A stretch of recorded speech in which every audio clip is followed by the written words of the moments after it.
Hey, it's Aaron, the Metal Theologian. So there's a contest entry. I haven't done one of these in a while, actually, because there were so many going on for a while. I just kind of got lost in all of them. But this one is for Jared's contest. Jared from Backwoods Metal. Really entertaining channel. Really dry sense of humor. Like, first couple times I watched him, I was like, what the hell? Then I was like, oh my god, this is hilarious. And, like, I watch his shit religiously. It's fucking first-rate channel. I'm going to try and link it below.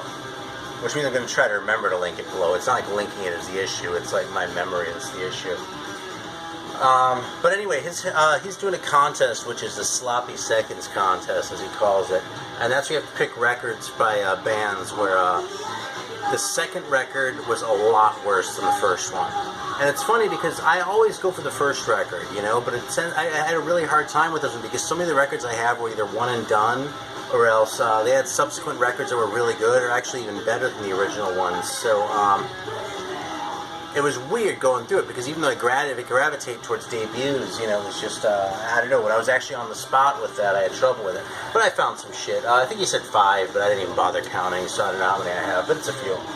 So right now we're listening to Sentinel Peace, and this is not a second record. I think this is actually their only record, Depths of Death. This is Metal Blade, like from '88 or something like that. And I actually have a friend in California who has a friend who dated one of the guitar players in this band. So yeah, this is '86. So yeah, so a couple degrees of separation there, right? But you know, Bay Area is a big place, a lot of people. So all right, so let's see. First of all, running low on drinks, man. Unfortunately, I still have a couple of these Korean ones. So this is that shit. Looks like some kind of peach. Maybe that's how you say peach in Korean. But let's see. Man, this is all in Korean. There's like no English on this at all. It could be like cyanide, and I wouldn't know. I'm gonna assume it's peach because that's what it looks like, and I'm also gonna assume it's not carbonated because I'm shaking it. Which means it's not really a soda, but what the hell? It's not the first time I've cheated on 50-50 chance it's cyanide. That's so weird. I didn't even notice that when I got it. There's no English on it. There's no label. There's nothing. Alright. Here we go. Let's see how it is. The mystery drink. The Korean mystery drink. Let's see what it is.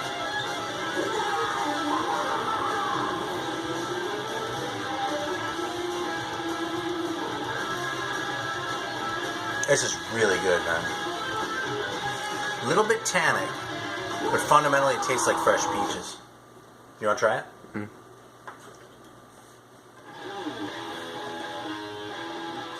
Take it, don't spill it, careful. Mm-hmm. That's really good. It smells like actual peach. Yeah, try it. I've been really into these Korean fruit drinks, man. I can't believe how good they've been.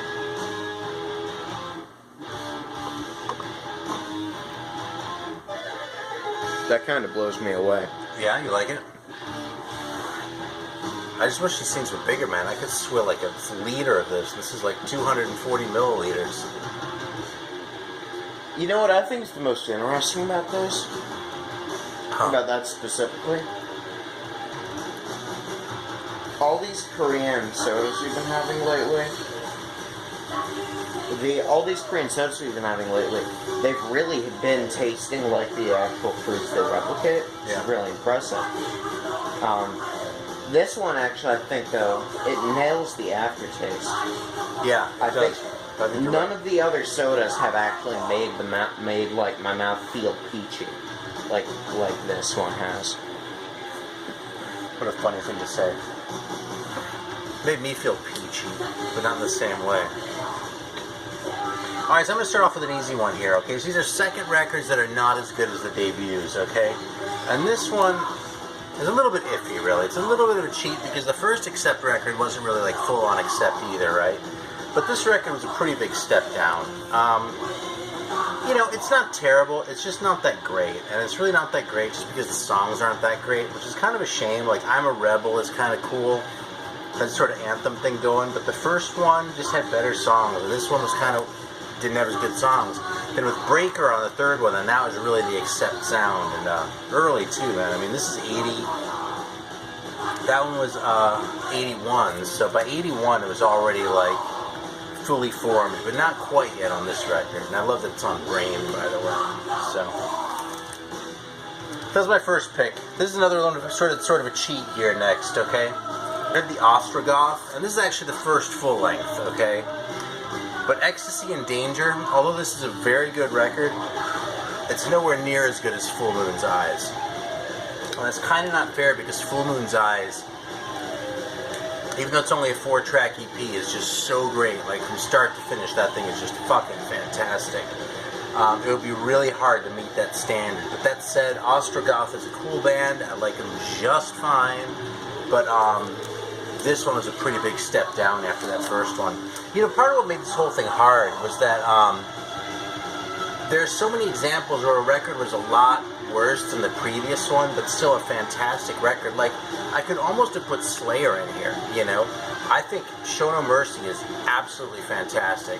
I also think Hell Awaits is absolutely fantastic, but I don't think it's as great as Show No Mercy, you know? It's kind of a step down from there. With Destruction, okay? And this is kind of where the Ostrogoth thing was a cheat. If I leave that first EP out of it, though, and go from Infernal Overkill to Eternal Devastation, I think Infernal Overkill is a way better record, but not only is Eternal Devastation also great, it's just, that's actually the one that got me into Destruction, like, way back in the 80s. So, you know, that would have felt kind of dirty to use that one, you know?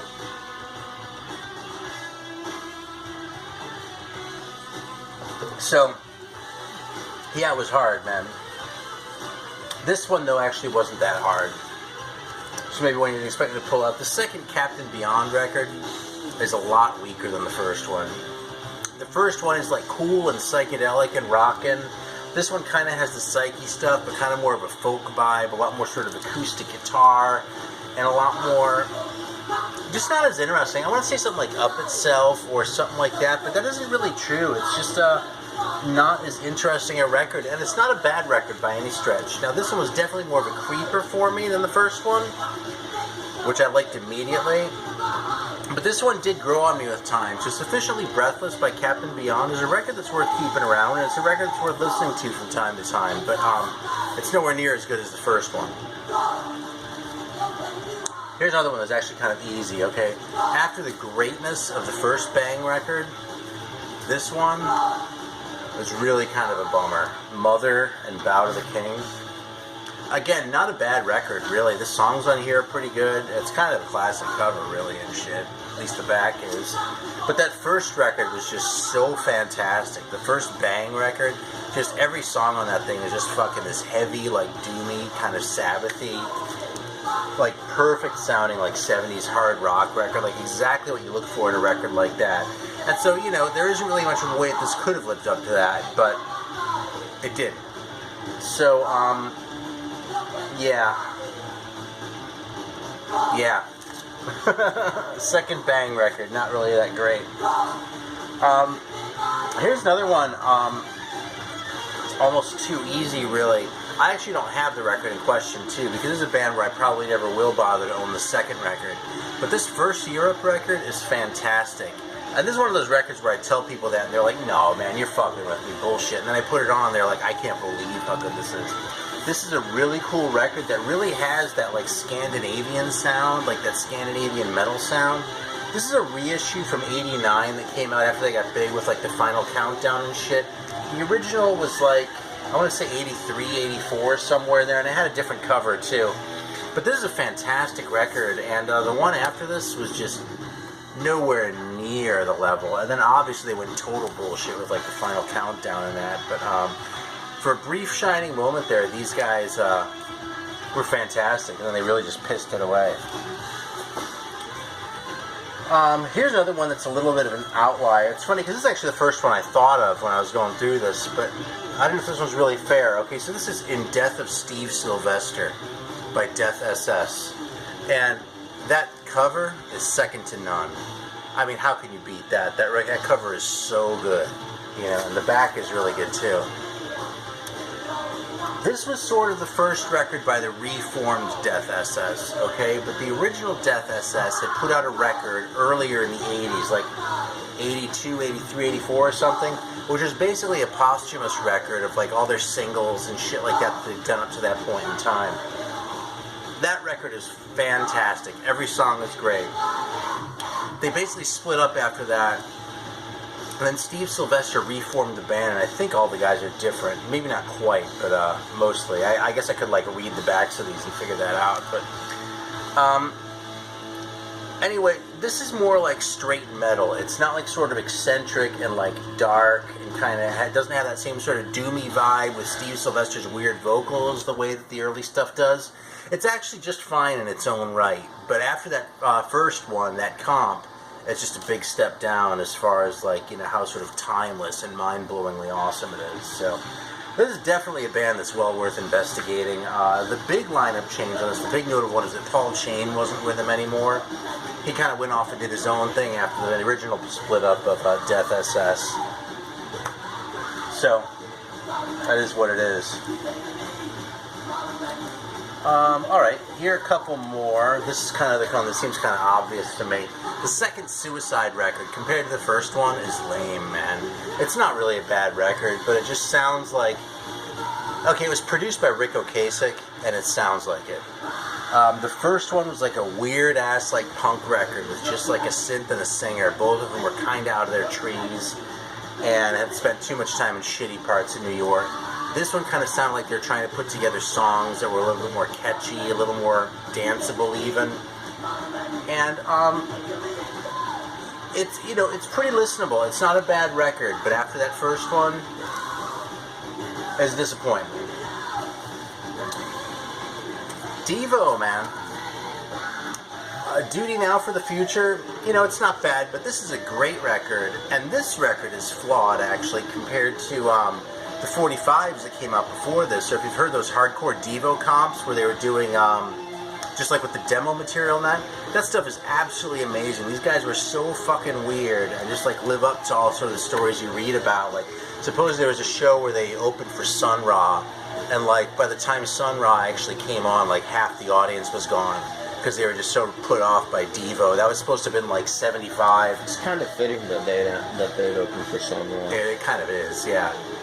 So by the time this came out in 78 and they had Brian Eno producing it, the whole thing was kind of toned down, you know, it just wasn't really the same deal. But the songs are still fantastic, and this is still a really worthwhile record, so. And blows away the next one. Here's one. Klaus Nomi. Alright, the first Klaus Nomi record, the songs were so much better. This one sounds gimmicky like the way the first one kind of was, but managed to transcend itself anyway, if that makes sense. I mean, Klaus Nomi was totally gimmicky, right? And like, you kind of have to dig him on his own terms to get anything at all out of this motherfucker. Let's just be upfront about that, right? But the first record, man, the songs were really good. There was like one clunker on the whole album, and that was about it. And overall, it was just a fun record to listen to, you know? I mean, it's kind of stupid, maybe a little bit embarrassing. It kind of took me a while to admit to myself that I like Klaus Nomi, but I was like, fuck it, you know, I really do. This record, I keep around because I really like the song Simple Man. But man, this has Ding Dong, the Witch is Dead on it. I mean, I'm sorry, but not even Klaus Nomi can pull that shit off. That's just horse shit, you know? And like the covers on this one just don't land. Like Lightning Strikes, the Lou Christie song he did on the first one, that works really well, you know, but I don't know, this one just doesn't really... This one is a better cover, though. It has that on the first one, too. But a big step down after that self-titled debut. Alright, the last two are so obvious that I almost overlooked them, okay? First of all, right here, man, Salsbury. Fact is, I like this record a lot. I really do, but it took a long time to grow on me. And after the first record, which just kicks you in the face, this record was so, like, subdued and laid back that it took a while for me to sort of get into, you know? You know, like a lot of these records, I would actually recommend it very quickly, you know, because I like this record a lot. You know, there's all sorts of good stuff on here, but it's just not as good as the first one, man. So, Salisbury.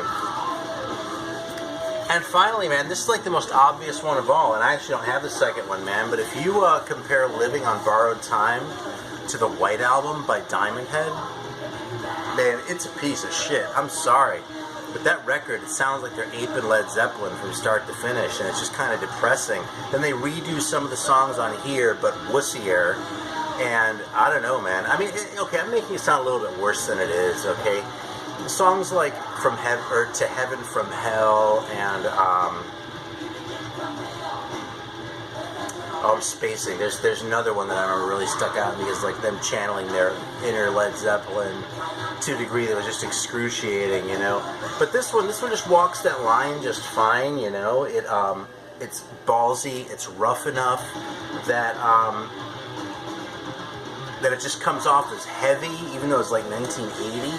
And the songs are just great. On the second one, the songs they redo sound weaker because the production is slicker. And then the songs on top of it they did are for the most part just not as good. Let's see, I think Call Me is on it. Again, it's a much weaker version than the single version. And overall, man, it was just kind of a sloppily put together record. I mean, it was a bunch of rehashes, and then what wasn't rehashed was just mediocre, and it was nowhere near the level of their first record, which was an absolute classic. So there we go. That's my entry. And I'm thinking, if you got it in during the first week, you got 2 entries.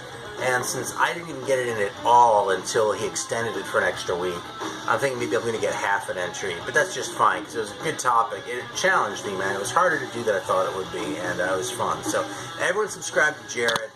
He's awesome.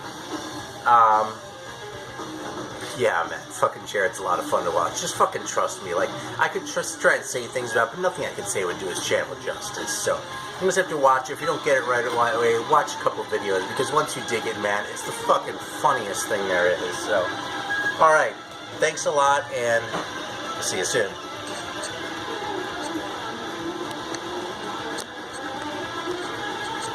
How long was that?